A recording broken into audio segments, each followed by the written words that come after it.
What is a parent supposed to do after their child begs to join a soccer team or take piano lessons or some other activity? Then they decide they want to quit. Happens all the time. Well, should you force them to continue? Should you let them give up? Here with the answers is Robin Goodman, a child psychologist at the NYU Child Study Center. Good morning, Robin. Good morning. Nice to see you again. My husband and I were just talking about this because one of the things you want to instill in your child is a realization of what commitment is all about, right? Mm-hmm. But you know, it's really more than that. You have to figure out what's behind the so-called quitting. Often it's because the child is trying to avoid something. So do they want to avoid something that's outside of them, like they're scheduling overload, they're stressed, they can't get their homework done. It's really a practical problem.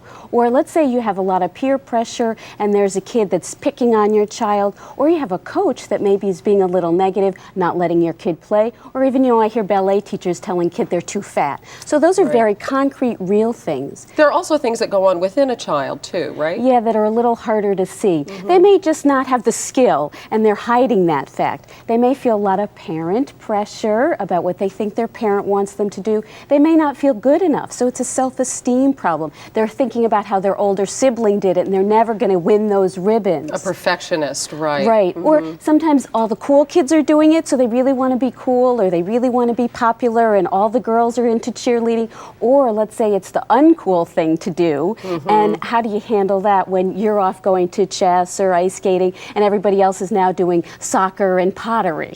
Well, what is a general rule of thumb? If they want to quit, you probably should not let them do that, at least not right away. Is that right? Right. I mean, we all know that sometimes what we think about something in the fantasy is worse than reality. And also, one kind of practice or the first day of something isn't necessarily what the problem is. So there's really, you want to make sure that the problem fits and the solution go together. You've talked a lot about parental pressure. I've heard you mention it 2 or 3 times already.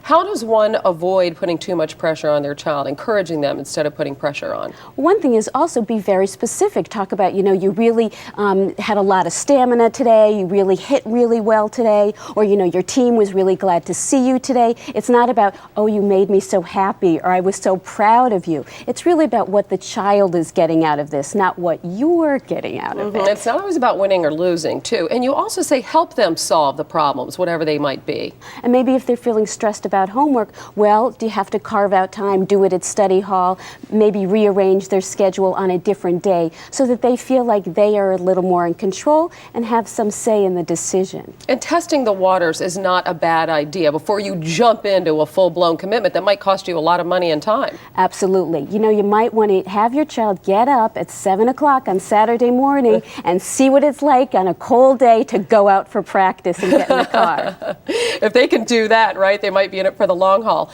You talk about making an agreement with your child. I think that's a great idea. Entering into sort of, I guess, a verbal contract with them.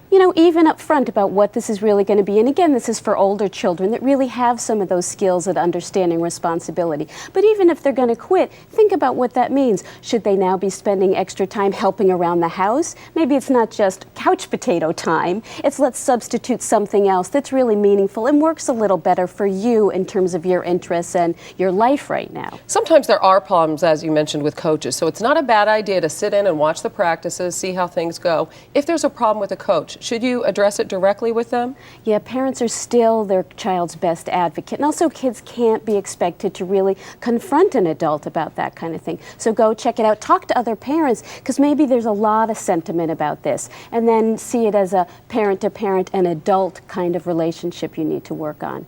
And it's not bad to set a good example yourself and stick with those commitments. And it's also not awful to quit.